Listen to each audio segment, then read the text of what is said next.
Good. Okay. Game face. Game face. All right, game face, everybody. It's like, you know, Canadian special edition of awesomeness. Let's go. 3, 2, 1.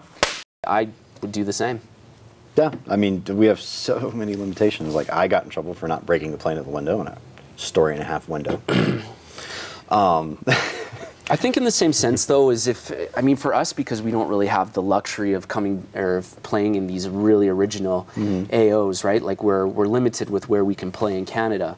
So, in the same sense, when we come down here, we're respectful of the rules that the company has put out there, because they're liable and they're put on the line and they want to be able to come back there. So, you know, yeah, we try and bend things a little bit, but I don't think we would, I mean, do something.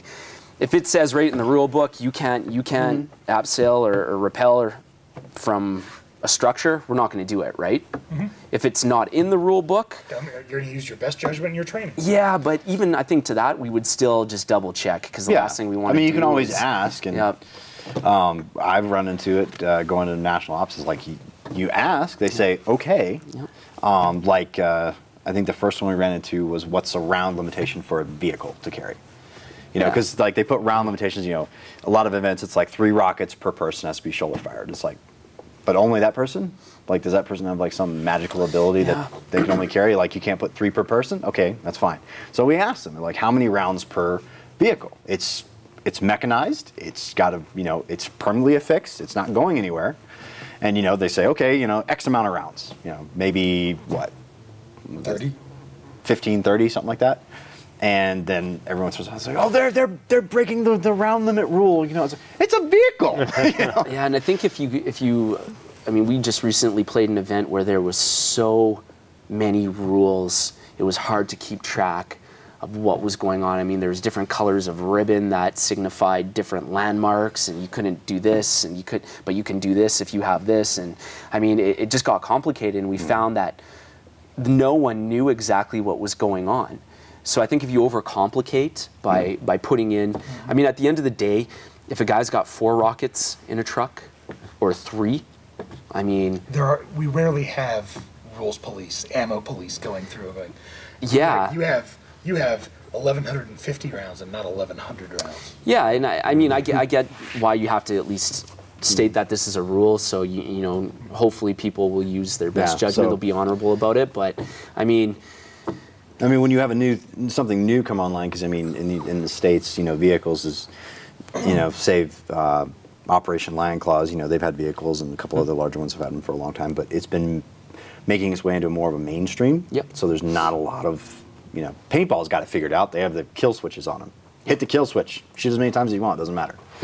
That's your advantage. But there's not a lot of rules for them. And personally, I would have liked to have seen a rule published. You know, so people have the peace of mind. Okay, a vehicle has 15 rounds on it because it's a vehicle. It's not a person. You know, it's like Special Forces. They carry, you know, how many 40 mics, how many javelins. You know, you get to carry as many as you can afford to put in there. Then it comes to that, you know, equal footing and playing. That's the way the world works. But actually, that's a really good point. That's right. Yeah. If you look at, say, like the American military compared to the British military, the American military's got 8 times as much kit and toys and resources than the British military does. And still doesn't make you a good, you know, player or country or military. Or, you know. But I mean, that's the way it is. That's the way it is. Yeah. I mean, I'm all about an arms race. It's when I go to an event. Because you're a manufacturer. Because you're a retailer. You're all about an arms race. Well, you know, it's like you build a new launcher. It's got new range. You get as many rockets as you can. It's like I don't want to keep pulverizing one side. It's like bring back, you know, next game, next event, next year. Come on, what do you got? And then it still doesn't happen. It's like, guys, really? I mean, I love an arms race. To me, that's the progression of the game, the evolution. That's going to have to be a meme there. Mr. First saying, I love an arms race. Brought to you by First Fire Industries. I think, you know, to go back to the limitations part of it, you always have that human variable, and people will always think of a way, you know, to navigate around roadblocks and think outside the box. So unless it gets to a point where, I mean, you lay out specifics, but then you have a way of enforcing them, I mean, that it's always going to happen, right? And so linear Call of Duty milsim versus Grand Theft Auto milsim. there you go. Sandbox milsim. Yeah, exactly. So it's very linear. It's this way. It happens this way. Or perfect example. You know, American milsim event we were just at. Asked the admins, "Yeah, can I climb on anything?" Yeah, you're good. Just, you know, be careful. All that. Cool. Started climbing up, conduit, and it was kind of funny. You could see them humming and hawing, like, do we want to tell them to get off of it? And they made a call, and the reason why is because it was new conduit that they put up, and they didn't want it to bend, right? Because then that would actually be damaging the AO. And I can respect that, so I hopped off, right? But that's one of those things. Yeah, be careful when you say, yeah, go for it. Yeah, exactly, because then, I mean, you open up the book and leaves everything out on the table. It's like a direct action mission. Can we be hands-on? Okay. Yeah, exactly. Can we shoot through this wall? Sure, you can shoot through the wall. I pull out a drill with a masonry bit. Yeah. Here we go. Oh, no. Exactly. So. Yeah, so limitations as far as like the tools we have to work with. I know that you guys have a very different airsoft law in Canada as far as FPS limits and whatnot. And maybe shed some light, because last time I checked it on Canada, it was clear or smoked half, upper, lower. You guys had the bright color problem. Yeah, I went through a bit of a funny phase there where that's all you could find for a while. Probably 4 years behind, I'd say, the American airsoft industry. Say we're, you know, product to shipping, and it's similar product that you'd see. We still don't have everything, but it's getting pretty close. Yeah. So, I mean, just quickly, the laws pretty much, it has to shoot within a certain velocity. So that, you know, the velocity is 366 to 499.99 feet per second. And I mean, there's an energy weighting on that, but I mean, no one really gets into that. It's a kind of a combination of both, but you know, for all intents and purposes, we'll just talk about the FPS. So anything less than 366 feet per second is classified as a prohibited device in Canada, so it's illegal. And there's a reasoning behind that. It's they don't want people walking around on the streets with anything that could anything that looks like a weapon and commit a crime with. So, you know, people are more likely to go up and rob someone knowing that they can't actually shoot them, or they're not going to be put in that situation. They feel tougher, right? Because in their mind, there's no consequences if it's not a real gun. So what they've done is they've made... Strange place you come from. Yeah, so it's a deterrent. And they've made anything that shoots less than 366 is a prohibited device, and therefore it's you know, you get slapped on the wrist. Now, that's not to say that the police are going to be running around to the airsoft fields and with a chrono going. Exactly. I mean, there would be huge outcry in terms of resources. It's the Mounties. Right? However, what they will do is they'll clamp down on you know, anybody who's using them to commit a crime, but that goes for anything that shoots over 366 as well. So it's just a deterrent that's put in place, right? So for a while, what you were seeing with the tinted, the clear, tinted and clear, is those were guns that were shooting less than 366.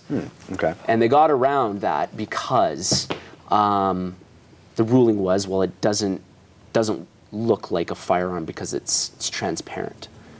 So, okay, yeah, that's fine. It doesn't fully resemble a firearm. It's good. When you start getting into all the full metal stuff and stuff that's realistic, it has to shoot within that window. And that means that our gameplay in Canada, for the most part, our outdoor limits are pretty hot. I think 420 is the max at most fields. Yeah. It's not too bad, but you know. Yeah, so that's with the majority of guns, but when you start getting into some bolt action stuff or anything that's locked, then the FPS can be increased, right? Because they just don't want people walking around a corner and someone's, you know, rocking a Supermax PTW. You know, it shoots however many feet per second and just laying into them with full auto from 10 feet away, right? So if you want to use that as a DMR or whatever, then it's just got to be locked, mechanically locked, so you get a single shot. And so that's pretty much the main difference. It's, you know, anything metal, full metal, blacked out, because polymer falls within that, it has to shoot within that window. If it shoots less, then it has And to that just happened just recently, like you said, in the last 4 years that the yeah, it actually used to be 407 feet per second, and then I think they realized this is crazy. I mean, this is doing... The minimum was 407. Yeah, for a long time, yeah. Now you want to know, like, this is the crazy part about the country that we live in, is the justification around this is that if it can't hurt you, then it's not shooting a projectile at a hard or a fast enough velocity or to be considered in that uncontrolled firearm classification, if you wanted to call it that. So their justification is, well, if it can't hurt you, it's a prohibited device. If it can hurt you but not kill you, it falls within that window. If it can kill you, then it's a firearm. So therefore, because it can't hurt you, it's no different than a rubber gun or a wooden gun or you know, a replica, and people can go out and commit crimes with them.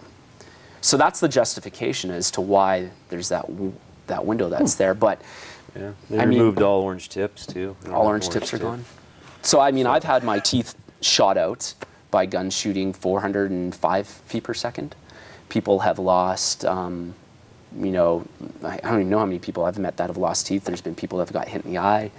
I mean, Jay's got a wound on his nose. The hit calling ratio wasn't as high before. That's for sure. Wow, I mean, so I guess you guys' engagement distances were non-existent or narrower? Yeah, for sure. Much more narrow, yeah. Yeah, going back to the rules, yeah. It's supposed to be. But. We're at your mercy. I mean, come on. Hit us. Hit him. Hit him. Throw down. Throw it. Come at You me, mad, bro?